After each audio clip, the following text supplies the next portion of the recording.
Well, friends, I am Professor N.S. Shyama Prasad. We are going to discuss the veto power of Indian President. Indian President has the veto power. He can sign the bills, and he can also use veto power.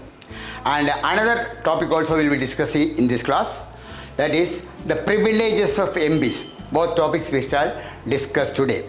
And these are very important from the examination point of view for civil service examination and examination conducted by the PSC. These are very important, such questions are generally asked. First of all, we shall discuss the veto power of the Indian President. We know a bill is passed by, President is a part of Indian Parliament. President is an integral part of Indian Parliament. Indian Parliament means not only Lok Sabha and Rajya Sabha, Indian Parliament means the President, the Lok Sabha and the Rajya Sabha. These are three parts of Indian Parliament. So we know the bills are passed by the Parliament, by Lok Sabha and Rajya Sabha. When the bill is passed by Lok Sabha and Rajya Sabha, that is sent to the President. The President has different options. The President can sign the bill.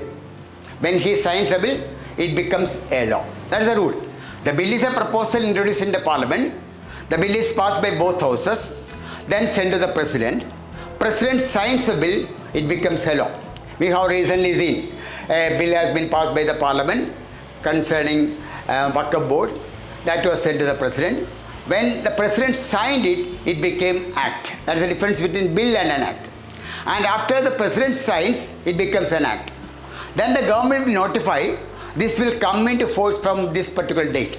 And from that date onwards, the act will come into force. That is the rule. So when any bill is passed by the Parliament and sent to the President, he has the power, he has the right to sign the bill, or he can use veto power. That power is also given to the President. And we have to see what type of bills are passed by the Parliament and what are the veto powers enjoyed by the President of India. You must remember, we have three types of bills introduced in the Parliament. There are three kinds of bills introduced in the Parliament. One is Constitution Amendment Bill. Constitution Amendment Bill എന്ന് പറഞ്ഞാൽ ഭരണഘടന ഭേദഗതി ചെയ്യുക. ഭരണഘടന ഏത് provision നമുക്ക് മാറ്റാം, ആ ഭേദഗതി ചെയ്യുന്ന ബില്ലിനാണ് കോൺസ്റ്റിറ്റ്യൂഷൻ അമെൻമെൻറ്റ് ബിൽ എന്ന് പറയുന്നത്. രണ്ടാമത്തെ ബില്ല് മണി ബില്ലെന്ന് പറയും. മണി ബിൽ എന്ന് വെച്ചാൽ പണസംബന്ധമായ ബില്ല്. പ്രധാനപ്പെട്ട മണി ബില്ല് ബജറ്റാണ്. അപ്പോൾ money bill, constitution amendment bill. ഇത് രണ്ടും അല്ലാത്ത കുറേ ബില്ലുകളുണ്ട്. അതിനെയാണ് അറിയപ്പെടുന്നത് ഓർഡിനറി ബിൽ. ഇപ്പോൾ വഖഫ് ബോർഡ് ബില്ല് ഓർഡിനറി ബില്ലാണ്. Motor vehicle act ordinary bill വരുന്നതാണ്. ഇങ്ങനെ സാധാരണ നിയമങ്ങളെല്ലാം ഓർഡിനറി ബില്ലാണ്. ഭരണഘടന ഭേദഗതി അപ്പോൾ 3 ബില്ലുണ്ട്. 3 തരത്തിലുള്ള ബില്ലുണ്ട്, ഓർത്തിരിക്കുക. അതുപോലെ പ്രസിഡന്റ് ഒപ്പിടുന്നതോടെ നിയമമാകുന്നു. ഒപ്പിട്ടില്ലെങ്കിൽ അദ്ദേഹത്തിന് വീറ്റോ പവർ ഉപയോഗിക്കാം. 3 തരം വീറ്റോ പവറാണ് ഇന്ത്യൻ പ്രസിഡന്റിനുള്ളത്. ഒന്നാമത്തേത് absolute veto. First one is absolute veto. Second is suspensive veto.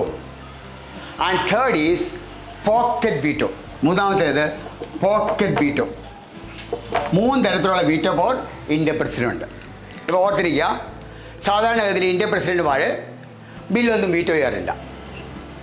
ഇപ്പം ഭരണകക്ഷിയുടെ സ്ഥാനാർത്ഥിയായിട്ട് വരുന്ന പ്രസിഡന്റ് ആണെങ്കിൽ ശരി, എതിർ പാർട്ടിയുടെ കാൻഡിഡേറ്റായി വന്നിരുന്ന പ്രസിഡന്റ് ആണെങ്കിൽ ശരി, സാധാരണഗതിയിൽ ബില്ലിൽ ഇടപെടാറില്ല. അദ്ദേഹം നോക്കുന്നത് പാർലമെൻറ്റ് പാസ്സാക്കുന്നു, മജോറിറ്റിയുള്ള പാർട്ടി അവരുടെ ബില്ല് പാസ്സാക്കി കഴിഞ്ഞാൽ എന്തിനാണ് പ്രസിഡന്റ് എതിർക്കുന്നത്? ഇപ്പം നരേന്ദ്രമോദി പ്രൈം മിനിസ്റ്റർ ആയിരിക്കുന്നു, പ്രണബ് മുഖർജി പ്രസിഡന്റാണ്. ഇപ്പം നരേന്ദ്രമോദി പാസ്സാക്കുന്ന ബില്ല് പ്രണബ് മുഖർജി എന്തിനാണ് എതിർക്കുന്നത്? അതുകൊണ്ട് സാധാരണഗതിയിൽ പ്രസിഡന്റുമാർ ബില്ലിനെ എതിർക്കാറില്ല, വീറ്റോ ചെയ്യാറില്ല. എന്നാലും അങ്ങനെ ചില അധികാരം ഇന്ത്യൻ പ്രസിഡന്റ് വേണ്ടി വന്നാൽ ഉപയോഗിക്കാനായിട്ട്. അപ്പോൾ ഈ അധികാരം എന്ന് പറയുന്നത് ഡിസ്ക്രിഷണറി പവറാണ്. അദ്ദേഹത്തിന് വേണമെങ്കിൽ ഉപയോഗിച്ചാൽ മതി, ഇല്ലെങ്കിൽ അദ്ദേഹത്തിന് വീറ്റോ ചെയ്യാം. പക്ഷേ ഓരോ ബില്ലിനും ഓരോ തരം റൂളാണ്. ഒന്ന് ഓർത്തിരിക്കുക, കോൺസ്റ്റിറ്റ്യൂഷൻ അമെൻമെൻറ്റ് ബിൽ എന്ന് പറഞ്ഞാൽ ഭരണഘടന ഭേദഗതി. അത് പാർലമെൻറ്റ് പാസ്സാക്കിയാൽ പ്രസിഡന്റ് ഒപ്പിട്ടേ പറ്റുള്ളൂ. No veto power. അപ്പോൾ പലപ്പോഴും ക്വസ്റ്റ്യൻ ചോദിക്കും, ഈ constitution amendment bill president veto ചെയ്യാമോ? വീറ്റോ ചെയ്യാൻ അധികാരമില്ല. പ്രസിഡൻറ്റ് അത് ഒപ്പിട്ടേ പറ്റുള്ളൂ. No veto power. Any constitution amendment is passed, the president should sign it. അപ്പോൾ നേരത്തെ അങ്ങനെ പ്രൊവിഷൻ ഇല്ലായിരുന്നു. നമ്മൾ 24th അമെൻമെൻറ്റ് എന്ന് പറഞ്ഞൊരു അമെൻമെൻറ്റ് 1971 ഭരണഘടനയ്ക്ക് ഉണ്ടാക്കി. ഇന്ദിരാഗാന്ധിയുടെ കാലത്താണ്. അപ്പോൾ ഇന്ദിരാഗാന്ധി ഒരു പ്രൊവിഷൻ ഉണ്ടാക്കി, ഭരണഘടന ഭേദഗതി ഇന്ത്യൻ പ്രസിഡന്റ് വീറ്റോ ചെയ്യാൻ പാടില്ല. ഏത് ഭരണഘടന ഭേദഗതി പാസ്സാക്കിയാലും പ്രസിഡന്റ് ഒപ്പിട്ടേ പറ്റുള്ളൂ. പ്രസിഡന്റിനെതിരായിട്ടുള്ള ഒരു ഭരണഘടന ഭേദഗതി നമ്മൾ പാസ്സാക്കി അയച്ചാലും അദ്ദേഹം ഒപ്പിട്ടേ പറ്റുള്ളൂ. എന്ന് വെച്ചാൽ no veto power over constitution amendment. അത് 24th അമെൻമെൻറ്റോടെ വന്നു. അതുകൊണ്ട് ഭരണഘടന ഭേദഗതി ബില്ലൊന്നും പ്രസിഡന്റ് വീറ്റോ ചെയ്യാൻ പറ്റില്ല. ഇനി രണ്ടാമത് മണി ബിൽ അല്ലെ ബഡ്ജറ്റ്. ബഡ്ജറ്റ് അല്ലെ മണി ബില്ല് പാസ്സാക്കി അയച്ചു കഴിഞ്ഞാൽ സാധാരണഗതിയിൽ പ്രസിഡന്റ് ഒപ്പിടും. ഒപ്പിട്ടില്ലെങ്കിൽ അദ്ദേഹത്തിന് വീറ്റോ ചെയ്യാം, അബ്സല്യൂട്ട് വീറ്റോ ചെയ്യാം. അബ്സല്യൂട്ട് വീറ്റോ എന്ന് പറഞ്ഞാൽ ബില്ല് പ്രസിഡന്റ് റിജക്റ്റ് ചെയ്യാണ്. പ്രസിഡന്റ് പറയുന്നു I am not giving my assent to the bill is rejected. അതാണ് അബ്സല്യൂട്ട് വീറ്റോ. അപ്പോൾ അബ്സല്യൂട്ട് വീറ്റോ വന്നു കഴിഞ്ഞാൽ പിന്നെ ആ ബില്ല് ഒരിക്കലും നിയമമാകത്തില്ല.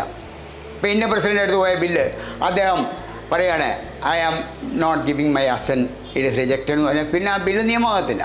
അതിനാണ് അബ്സല്യൂട്ട് വീറ്റോ. അബ്സല്യൂട്ട് വീറ്റോ സാധാരണ ഉപയോഗിക്കാറില്ല, പ്രത്യേകിച്ച് മണി ബിൽ ഉപയോഗിക്കാറില്ല. വളരെ റെയറായിട്ടാണ് അബ്സല്യൂട്ട് വീറ്റോ പ്രസിഡന്റ് ഉപയോഗിക്കുന്നത്. അപ്പോൾ ചിലപ്പോൾ ക്വസ്റ്റ്യൻ ചോദിക്കും, ഇന്ത്യൻ പ്രസിഡന്റ് അബ്സല്യൂട്ട് വീറ്റോ ഉപയോഗിച്ചിട്ടുണ്ടോ, അല്ലെങ്കിൽ ഏത് ബില്ലാണ്?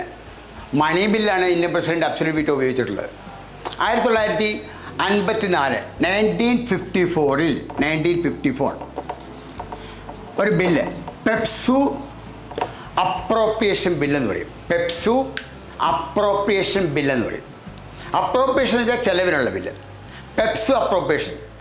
പെപ്സു എന്ന് പറഞ്ഞാൽ ഒരു സ്ഥലം പണ്ടുണ്ടായിരുന്നു. നമ്മുടെ തിരുവിതാംകൂർ എന്നൊക്കെ പറയുന്ന പോലെ പെപ്സു എന്നൊരു സ്ഥലം പണ്ട് നമ്മുടെ ഈ സ്റ്റേറ്റ് റീഓർഗനൈസേഷന് മുമ്പുണ്ടായിരുന്നു. അതിൻ്റെ full form Patiala and East Punjab States Union എന്നാണ്. Patiala and East Punjab States Union. ഇപ്പോൾ അത് പഞ്ചാബിൻ്റെ ഹരിയാനയുടെ ഭാഗമാണ്. ഇപ്പോൾ പെപ്സു ഇല്ല. ചൈനീസ് യുദ്ധ സമയം 62 ചൈനീസ് വാർ നടക്കുമ്പം ഒരു സ്ഥലത്തിൻ്റെ പേര് നമ്മൾ കേട്ട് കാണും, നേഫ, നോർത്ത് ഈസ്റ്റ് ഫ്രോണ്ടിയർ ഏജൻസി എന്നൊരു സ്ഥലമുണ്ടായിരുന്നു. ആ സ്ഥലം ഇപ്പോൾ അരുണാചൽ പ്രദേശ് എന്നറിയപ്പെടുന്നത്. That is known as Arunachal Pradesh.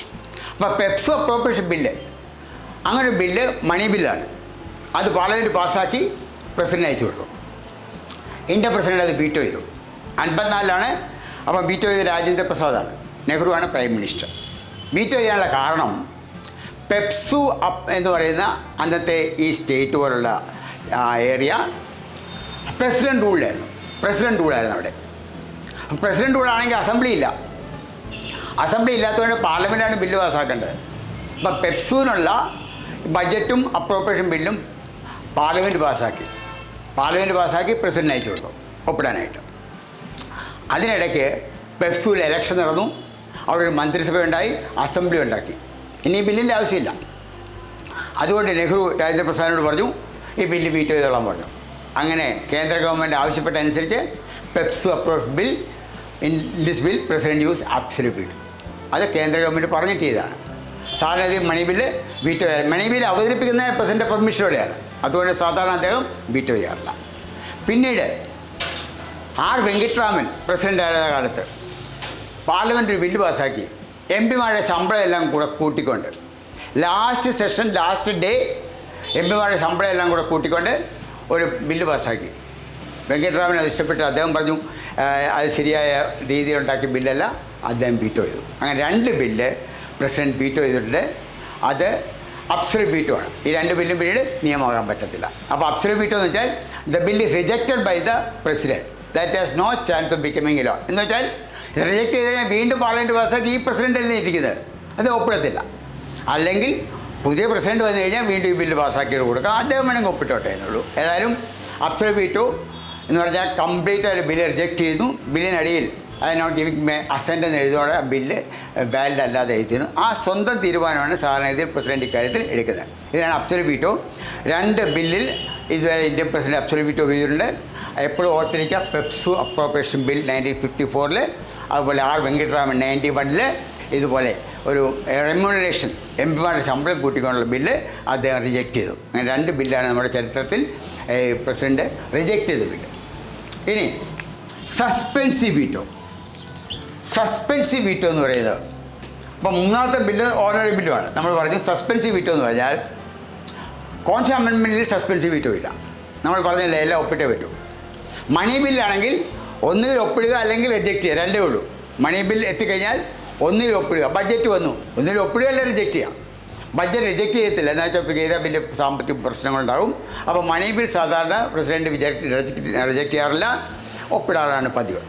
ഇനി മൂന്നാമത്തെ ടൈപ്പ് ബില്ല് ഓർഡിനറി ബില്ലിൽ സൈൻ ചെയ്യാം, അബ്സല്യൂട്ട് വീറ്റോ ഉപയോഗിക്കാം. ഇനി സസ്പെൻസീവ് വീറ്റോ. സസ്പെൻസീവ് വീറ്റോ എന്ന് പറഞ്ഞാൽ ഒരു ബില്ല് പ്രസിഡൻ്റ് കയ്യിലെത്തുന്നു, അദ്ദേഹം എന്ത് ചെയ്യുന്നു, ആ ബില്ല് അദ്ദേഹത്തിന് ചില സജഷൻസ്, അദ്ദേഹം ലോങ് എക്സ്പീരിയൻസ് ഉള്ള ഒരാളാണ് ഇന്ത്യൻ പ്രസിഡന്റ് എന്ന് പറയുന്നത്. അപ്പോൾ ഈ ബില്ലിൽ ചില കുറവുകൾ കാണുന്നു, അദ്ദേഹം ഇതിനെ മാറ്റം വരുത്തിയാൽ കൊള്ളാം എന്നും പറഞ്ഞ് അദ്ദേഹത്തിന് ബില്ല് തിരിച്ചയക്കാം. വീറ്റോ ചെയ്യുന്നില്ല, ബില്ല് പാർലമെൻറ്റിലേക്ക് അയച്ചു കൊടുത്തിട്ട് പറയുകയാണ് ഈ മാറ്റങ്ങൾ വരുത്തിയാൽ കൊള്ളാം, I am giving suggestions like this. ഇപ്പോൾ ഉദാഹരണത്തിന് നമ്മൾ ഒരു കൂടെ ഉണ്ടാക്കി 14 വയസ്സ് വരെയുള്ള കുട്ടികൾക്ക് ഫ്രീ എഡ്യൂക്കേഷൻ, 8ാം ക്ലാസ് വരെ. അപ്പോൾ ഇന്ത്യൻ പ്രസിഡന്റ് വേണേൽ പറയാം 10ാം ക്ലാസ് വരെ ഫ്രീ ആയിക്കൂടെയെന്ന്, ഇങ്ങനെ വേണേൽ തിരിച്ചയക്കാം. അങ്ങനെ തിരിച്ചയക്കുന്നതിനാണ് സസ്പെൻസീവ് വീറ്റോ എന്ന് പറയുന്നത്. അപ്പോൾ പ്രസിഡൻ്റ് ഒരു അധികാരമാണ് ബില്ല് തിരിച്ചയക്കുക ചില സജഷനോട്. അങ്ങനെ തിരിച്ചയച്ചാൽ അതിന് സസ്പെൻസീവ് വീറ്റോ ഉപയോഗിച്ചെന്ന് പറയും. വീറ്റോ ഫുള്ളായിട്ട് ഉപയോഗിച്ചിട്ടില്ല, തൽക്കാലം ഒപ്പിട്ടിട്ടില്ല, തിരിച്ചയച്ചിട്ടില്ല. അങ്ങനെയാണെങ്കിൽ പാർലമെൻറ്റിന് വീണ്ടും ഈ ബില്ല് പാസ്സാക്കാം, without recommendations of the president. President പറഞ്ഞ പോലെ ചേർക്കാം, ഇല്ലെങ്കിൽ പ്രസിഡന്റ് പറയുന്നത് റിജക്റ്റ് ചെയ്തുകൊണ്ട് പഴയ മോഡലങ്ങ് പാസ്സാക്കാം. അങ്ങനെ വീണ്ടും പാർലമെൻറ്റ് പാസ്സാക്കിയാൽ പ്രസിഡന്റ് ഒപ്പിട്ട് കൊടുത്തേ പറ്റുള്ളൂ, അദ്ദേഹത്തിന് പിന്നെ വീറ്റോ പോയില്ല. അപ്പോൾ ഒരു പ്രാവശ്യം തിരിച്ചു വന്നു കഴിഞ്ഞാൽ അത് ഒപ്പിട്ട് കൊടുത്തേ പറ്റുള്ളൂ. പിന്നെ പ്രസിഡന്റ് ആയിരുന്ന APJ അബ്ദുൽ കലാം ഒരിക്കൽ ഈ സസ്പെൻസീവ് വീറ്റോ ഉപയോഗിച്ചു. അതായത് ഓഫീസ് ഓഫ് പ്രോഫിറ്റ് ബില്ല് എന്നൊരു ബില്ല് അത് പാസ്സാക്കി അയച്ചു കൊടുത്തു. അദ്ദേഹത്തിന് ചില ഡൗട്ട്സ് ഉണ്ടായിരുന്നു, കിഴക്ക് അദ്ദേഹം തിരിച്ചയച്ചു. പക്ഷേ പാർലമെൻറ്റ് ബില്ല് അതുപോലെ പാസ്സാക്കി, പിന്നെ വീറ്റോ ചെയ്യാൻ പറ്റത്തില്ല, അത് ഒപ്പിടുകയും ചെയ്തു. അതാണ് സസ്പെൻസീവ് വീറ്റോ എന്ന് പറഞ്ഞാൽ സജഷനോടെ തിരിച്ചയക്കാം. അങ്ങനെ തിരിച്ചയച്ചാൽ പാർലമെൻറ്റ് സിമ്പിൾ മെജോറിറ്റിയായിട്ട് വീണ്ടും പാസ്സാക്കാം, without amendments. Then president should sign it. Next veto power is pocket veto. പോക്കറ്റിൽ കിടക്കുന്ന വീറ്റോ എന്നാണ് പോക്കറ്റ് വീറ്റോ. പോക്കറ്റ് വീറ്റോ എന്ന് പറഞ്ഞാൽ നമ്മുടെ ഒരു ഏറ്റവും വലിയ ആളാണ് നമ്മുടെ പ്രസിഡന്റ് എന്ന് പറയുന്നത്. അപ്പോൾ പാർലമെൻറ്റ് ബില്ല് പാസ്സാക്കി പ്രസിഡന്റ് അയച്ചു കൊടുക്കുന്നു, അദ്ദേഹത്തിന് ഒപ്പിടാനോ റിജക്റ്റ് ചെയ്യാനോ അധികാരമുണ്ട്. പക്ഷേ എത്ര ആൾ വേണേലും അദ്ദേഹത്തിന് അവിടെ വെച്ചുകൊണ്ടിരിക്കാം, അവിടെ നിന്നും ഒപ്പിടുന്നില്ല. ചിലപ്പോൾ ഇന്ത്യൻ പ്രസിഡന്റിനെ തിരഞ്ഞെടുത്ത് 5 കൊല്ലം അവിടെ ഒപ്പിടാതെ വെച്ചുകൊണ്ടിരിക്കാം. അദ്ദേഹം മാറിക്കഴിയുമ്പോൾ അടുത്ത പ്രസിഡന്റ് കൊടുക്കും, ആ പ്രസിഡന്റ് വേണമെങ്കിൽ തീരുമാനം എടുക്കാം. അങ്ങനെ എത്ര ആൾ വേണേലും ഒപ്പിടാതെ വെച്ചുകൊണ്ടിരിക്കാനുള്ള പവറാണ് പോക്കറ്റ് വീറ്റോ. ആ പോക്കറ്റ് വീറ്റോ എന്ന് പറയാനുള്ള വീറ്റോ ഉപയോഗിച്ചിട്ടില്ല, പക്ഷേ ബില്ല് നിയമമാകുന്നില്ല. വീറ്റോ അദ്ദേഹത്തിൻ്റെ പോക്കറ്റിൽ കിടക്കുന്നേ ഉള്ളൂ, അതുകൊണ്ടാണ് അതിനെ പോക്കറ്റ് വീറ്റോ എന്ന് പറയുന്നത്. അപ്പോൾ എത്ര ആൾ വേണേലും പെൻഡിങ് വെച്ചുകൊണ്ടിരിക്കാം, അതിനാണ് പോക്കറ്റ് വീറ്റോ. വീറ്റോ ഉപയോഗിച്ചിട്ടില്ല, പക്ഷേ അത് ഉപയോഗിച്ച എഫക്റ്റാണ് that bill does not become a law. നമ്മളിപ്പം വഖഫ് ബോർഡ് ബില്ല് ഉടൻ തന്നെ പ്രസിഡന്റ് ഒപ്പിട്ടു. വേറെ ബില്ല് അയച്ചു കൊടുക്കുമ്പോഴാണെങ്കിൽ പ്രസിഡന്റ് 5 കൊല്ലം അവിടെ വെച്ചുകൊണ്ടിരിക്കുക, ഒന്നും ചെയ്യേണ്ട. He can merely sleep over the ബില്ലെന്ന് പറയും. ആർക്കും പ്രസിഡന്റ് കമ്പൽ ചെയ്യാൻ പറ്റത്തില്ല, ബില്ല് ഒപ്പിട്ട് കൊടുക്കണം. ഒരാഴ്ചയൊക്കെ ഒപ്പിട്ട് കൊടുക്കണമെങ്കിൽ 1 മാസം ഒപ്പിട്ട് കൊടുക്കണം നിർബന്ധിക്കാൻ പറ്റത്തില്ല. ഏറ്റവും വലിയ ഹയസ്റ്റ് ഫംഗ്ഷണറിയാണ് ഇന്ത്യൻ പ്രസിഡന്റ്. സാധാരണ പ്രസിഡന്റുമാരൊന്നും ഇത് ഉപയോഗിക്കാറില്ല. ആകെ ഒരു പ്രസിഡന്റാണ് ഈ പോക്കറ്റ് വീറ്റോ ഉപയോഗിച്ചത്, അത് സെയിൽ സിംഗ് ആണ്. ഞാൻ ഈ സെയിൽ സിംഗ് അന്ന് രാജീവ് ഗാന്ധി പ്രധാനമന്ത്രിയായിരുന്നു. ഇന്ദിരാഗാന്ധിയുടെ മരണശേഷം Rajiv Gandhi became the prime minister. And Rajiv Gandhi was appointed prime minister by Zail Singh. ആദ്യം അവർ വളരെ ഫ്രണ്ട്ലി ആയിരുന്നു, പക്ഷേ കുറച്ച് കഴിഞ്ഞപ്പോൾ അവർ തമ്മിൽ അകന്നുപോയി, ആദ്യം സംസാരിക്കാത്ത വിധത്തിലേക്കൊക്കെ മാറിക്കഴിഞ്ഞു. ആ സമയത്താണ് രാജീവ് ഗാന്ധി ഒരു ബില്ല് പാസ്സാക്കി, ഇന്ത്യൻ പോസ്റ്റൽ ബിൽ എന്നാണ് അതിൻ്റെ പേര്, ഇന്ത്യൻ പോസ്റ്റൽ ബിൽ. ആ ബില്ലിൻ്റെ പ്രത്യേകത നമുക്ക് വരുന്ന കമ്മ്യൂണിക്കേഷൻ, നമുക്ക് വരുന്ന ലെറ്റേഴ്സൊക്കെ വേണമെങ്കിൽ പോസ്റ്റൽ ഡിപ്പാർട്ട്മെൻറ്റ് വഴി ഗവൺമെൻറ് തുറന്നാക്കുള്ള അവകാശം. അങ്ങനെ ബില്ല് പാസ്സാക്കി രാജീവ് ഗാന്ധിയുടെ കാലത്ത്. എന്നിട്ട് അത് പ്രസിഡന്റ് അയച്ചു കൊടുത്തു ഒപ്പിടാനായിട്ട്. അപ്പോൾ പ്രസിഡന്റ് ഒരുപാട് റെപ്രസെൻറ്റേഷൻ കിട്ടി.